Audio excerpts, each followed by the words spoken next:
You know what really threw me over the edge when I saw this episode? Was that opening song. I listened to it. I didn't skip it. I was just watching the opening song. And for the most part, not much was even changed in the opening. But I listened to the lyrics once again, was reading them and stuff. And you see the chalkboard, and you see how it says, like, congratulations on graduation. That was, like, one of the main things that was different.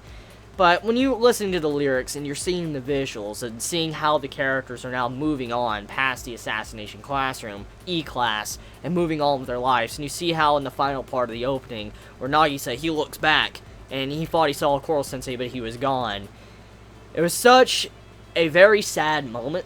It was a very sad moment knowing it's over, because it just lets us know that Koro Sensei is indeed gone. He's dead. He's not coming back. And many anime-onlys probably were thinking that Koro Sensei might have appeared at the final part of the episode. That's a possibility, but it did not happen. Koro Sensei is in fact dead, and he's staying dead. He's not coming back. And that overall makes me very, very sad, but also happy to know that his death was permanent and will have an impact on these characters for the remainder of their lives. So, as the final episode, it does very well with kind of giving us an epilogue, concluding all of our characters, kind of letting us know what they're going to be doing for the rest of their lives, or kind of what they will be trying to aspire to be no matter what path they take, and how Koro Sensei, even after death, he continues to help them on and help them move past, their issues in life. It is such a good moment, because one of the main things that you realize is how Nagisa realizes that Koro Sensei was helping him even after death. Multiple times. You have it to where in one moment in this episode, right at the beginning, to where Nagisa's parents get back together. And we know how Nagisa's parents and their issues were. And when the father comes up, starts talking to Nagisa, and then, the mother Nagisa, they just start communicating and stuff. Their parents are back together. His parents are back. And it was thanks to Koro Sensei that this even happened to begin with.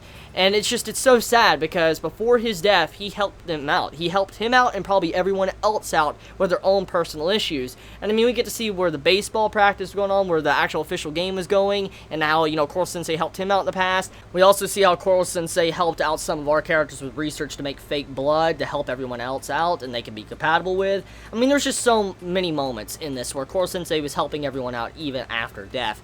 And it's sad. It's so sad, because it lets us know it's over. That's exactly what it means. And also, one thing that was just very sad, but also happy, was that they learned so much from Koro Sensei, and they never give up after what they've learned from him. We also get to see the class fixing up the Assassination Classroom after it's been worn down, and they never forgot that lesson that Koro Sensei taught them to help someone out after, they're hurt or something, and how they, once again, a long time ago, they helped the old man out, help him, and fix up his place. That's kind of what was going on here at the end. They never forgot that lesson they learned, and they continue to kind of take care of the classroom, and one day they hope that the classroom could be put to use, maybe by Nagisa, which that's implied at the end. Speaking of being implied, it's implied that Kayano is pregnant. We get to see a quick, swift image, if you look towards the end of the episode, where she says, like, a new life, and you see how her stomach is shining. It's implying that she is pregnant, and it's also implied that most likely it is from Nagisa. Now, it's never point-blank said, which I'm very upset. If there's one thing I'm upset about when it comes to this, conclusion, this finale of Assassination Classroom, it is that it's never really kind of concluded, or kind of let us point-blank know if Nagisa and Kayano got together. It is never really said. But you can kind of assume and make your own thoughts on it because of the way she said a new life and her stomach glowed, and then Nagisa popped up afterwards. There's a possibility, most likely, that is his child, and, they're together, and also he's carrying on the legacy of Koro Sensei, which we get to see. When you see that image, the final part of the anime, when Nagisa turns his back and he's walking and all that, you see Koro Sensei, and showing that Nagisa is carrying on the legacy of Koro Sensei. He has surpassed Koro Sensei, but he's continuing to carry on that legacy. He's the next one.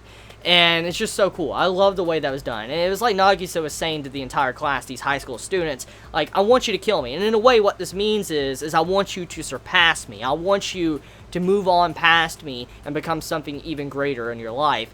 I love the way that meant and what that implied. It's just so good. So much meaning to it. And it's such a fantastic way to conclude the final episode of Assassination Classroom. In all honesty, I don't want another series of Assassination Classroom. I don't. I really do not, because I feel like it would ruin the execution and what this meant as the finale. But if there was any way, like if there had to be a new season, okay? Like if, let's say there had to be a new manga or something, I would only like it is if we get to see the high school class be taught by Nagisa. That's the only thing I would like. Now, I don't know how it could be anything different and anything like that, but that's the only thing I would like to see. But besides that, I feel like this is a perfect conclusion. It answers pretty much every question for the most part, and so I'm not really that upset at all. So, let me know your thoughts in the comments below. How do you feel about this finale? How do you feel about the final episode? Did you get sad when you saw that opening song? Did you get sad to know that Koro-sensei is in fact dead? Let me know. You all have a wonderful day or night wherever you live. Please be safe. Chibi out.